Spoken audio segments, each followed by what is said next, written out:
നമ്മൾ പറയണം അയ്യോ സാറേ ഞാൻ കൊടുക്കും എടാ ഇൻവെസ്റ്റ്മെന്റ് ആടാ. അങ്ങനെ 40 രൂപ ഒരു ദിവസം.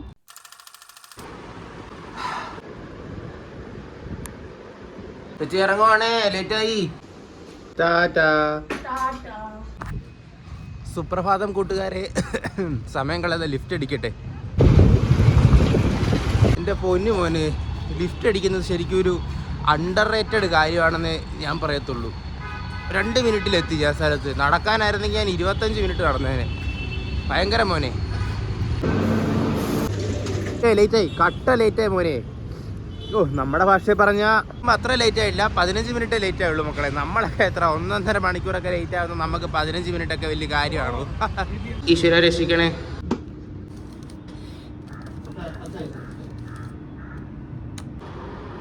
ചായ കുടിക്കാൻ നേരത്തുള്ളൊരു കിടിലം ഹാക്ക് ഇന്ന് കണ്ടുപിടിച്ചു മോനെ. അതെന്താന്ന് വെച്ചാൽ ഇപ്പോൾ 2 പേര് ചായ കുടിക്കാൻ നിൽക്കുവാണെന്ന് വിചാരിച്ചു. അപ്പം നമ്മൾ ചായ പയ്യെ കുടിക്കുകയുള്ളൂ, പയ്യെ. അങ്ങനെ കൊച്ചു സിപ്പ് എടുക്കണം.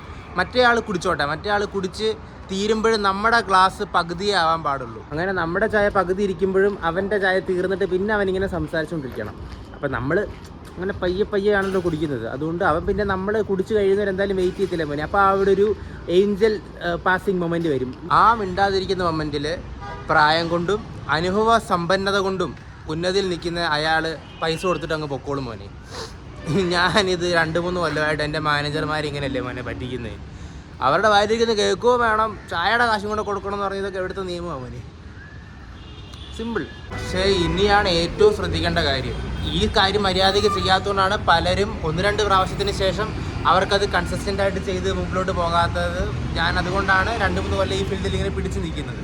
അതെന്താണെന്ന് വെച്ചാൽ ഇവർ പൈസ കൊടുക്കാനായിട്ട് പോക്കറ്റ് കൈയിടുന്ന സമയത്തോ അല്ലെങ്കിൽ UPIയുടെ സ്കാനർ ഓണാക്കുന്ന സമയത്തോ നമ്മൾ പറയണം അയ്യോ സാറേ ഞാൻ കൊടുക്കും എന്ന് പറഞ്ഞ് നമ്മൾ ഓടിച്ചാടി മുമ്പിലോട്ട് അങ്ങ് എത്തണം. എടാ മോനെ, പോക്കറ്റിൽ കൈയിട്ട ശേഷം അല്ലെങ്കിൽ UPI ഓണാക്കിയ ശേഷം പിന്നെ അങ്ങേര് പുറകിലോട്ട് പോകത്തില്ല. അവർ പറയും അയ്യോ കുഴപ്പമില്ല ഞാൻ കൊടുത്തോളാം എന്ന് പറയണം മോനെ. ഇതിൽ 1-2 സെക്കൻഡ് അങ്ങോട്ടോ ഇങ്ങോട്ടോ മാറിയാൽ പിന്നെ അത് ശരിയാവത്തില്ല. അപ്പോൾ ടൈമിങ് വളരെ ശ്രദ്ധിക്കേണ്ട ഒരു കാര്യമാണ് കേട്ടോ. അപ്പോൾ കറക്റ്റായിട്ട് നമ്മളത് ശ്രദ്ധിച്ച് നമ്മൾ പറയണം അയ്യോ ഞാൻ കൊടുക്കും എന്ന് പറഞ്ഞ് വേണം നമ്മൾ അങ്ങോട്ട് പോകാൻ. അപ്പോഴത്തേക്ക് അവരങ്ങ് പൈസ കൊടുത്തോളൂ. പിന്നെ എല്ലാ കാര്യത്തിനും ഇൻവെസ്റ്റ്മെൻ്റ് ഉണ്ട്. നമ്മൾ ചൂണ്ട വെറുതെ ഇട്ടാൽ മീനെ കിട്ടില്ല. അതിന് വല്ല തവളക്കുഞ്ഞോ വരേനോ വല്ലതും ഇട്ടെങ്കിൽ മാത്രമേ നമുക്ക് മീനെ കിട്ടത്തുള്ളൂ. അതേപോലെ അങ്ങനെ നമുക്ക് ഇടയ്ക്കിടയ്ക്ക് ഇത് മേടിച്ച് തരാനായിട്ട് നമ്മൾ ആഴ്ചയിൽ ഒരിക്കലോ 2 ആഴ്ച കൂടുമ്പോൾ അങ്ങേർക്ക് ഒരു ജ്യൂസോ എല്ലാം മേടിച്ച് കൊടുത്തോളാം. ജ്യൂസിന് 40 രൂപ ഒരു ദിവസം കൊടുക്കുക. ആ ഒരു ജ്യൂസ് 40 രൂപ കൊടുക്കാൻ നേരത്ത് നമ്മൾ എന്നിട്ട് അത് മുതലാക്കാനായിട്ട് ബാക്കിയുള്ള 5 ദിവസവും നമ്മൾ ചായ മേടിക്കണം. മോനെ 20 രൂപ × 2 40 രൂപ അങ്ങനെ ഓരോ ദിവസം വെച്ച് നമുക്ക് 4 ദിവസം നമുക്ക് കിട്ടുമല്ലേ. എടാ ഇൻവെസ്റ്റ്മെന്റ് ആടാ. അങ്ങനെ 40 രൂപ ഒരു ദിവസം, അങ്ങനെ 5 ദിവസം നമുക്ക് കിട്ടുന്നു. അതിന് പകരമായിട്ട് നമ്മൾ ഒരു ദിവസത്തെ ഒരു ജ്യൂസ് അങ്ങ് മേടിച്ചു കൊടുക്കുന്നു. മോനെ MBA പഠിച്ച് പ്രോഫിറ്റ് ലോസ് ഒക്കെ പഠിച്ചതൊന്നും വെറുതെ അല്ലേ മോനെ. ഇതൊക്കെ ജീവിതത്തിൽ ഉപയോഗപ്പെടുത്തണം. എന്തുവാടാ ഇത്, നടന്ന് കർണാടകയുടെ ഇങ്ങേ അറ്റത്തെത്തിയോ? ശരി എന്നാ ഇന്നത്തെ ക്ലാസ് കഴിഞ്ഞ് പോയി പണിയെടുക്കട്ടെ മക്കളെ.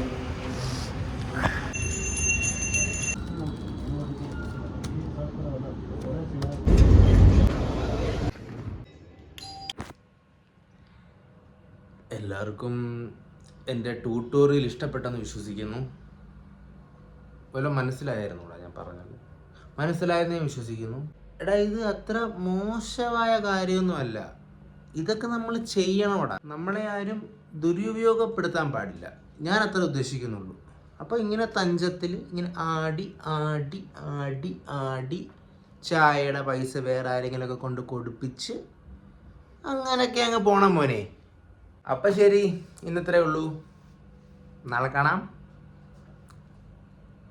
ബൈ. എൻ്റെ പൊന്നു മക്കളെ, എന്ന് വെച്ച് ഇത് നമ്മളെക്കാളും പാപ്പരായ ഗതിയില്ലാത്തവന്മാരുടെ ഇങ്ങനത്തെ 10-20 രൂപയുടെ തെണ്ടിത്തരം കാണിക്കരുത്. നമ്മുടെ മാനേജേഴ്സിന് കൊടുക്കടാ ഈ പണി. എടാ നമ്മൾ ആരുടെ കീഴിലാണോ പണി എടുക്കുന്നത് അവനെ അങ്ങ് ഇല്ലാതാക്കണം. അവന് എതിരെയാണ് നമ്മളിതൊക്കെ ചെയ്യേണ്ടത്, അല്ലാതെ പാവങ്ങൾക്കെതിരെ ചെയ്യില്ലേ. അത്രേ ഉള്ളൂ. അവന് ഏതൊരു സമയവും ആകുമ്പോഴും നമുക്കൊരു മാനേജർ വരും. അങ്ങേരുടെ കൂടെ ഇത് ചെയ്യടാ. അപ്പോൾ ശരിക്കും ബൈ.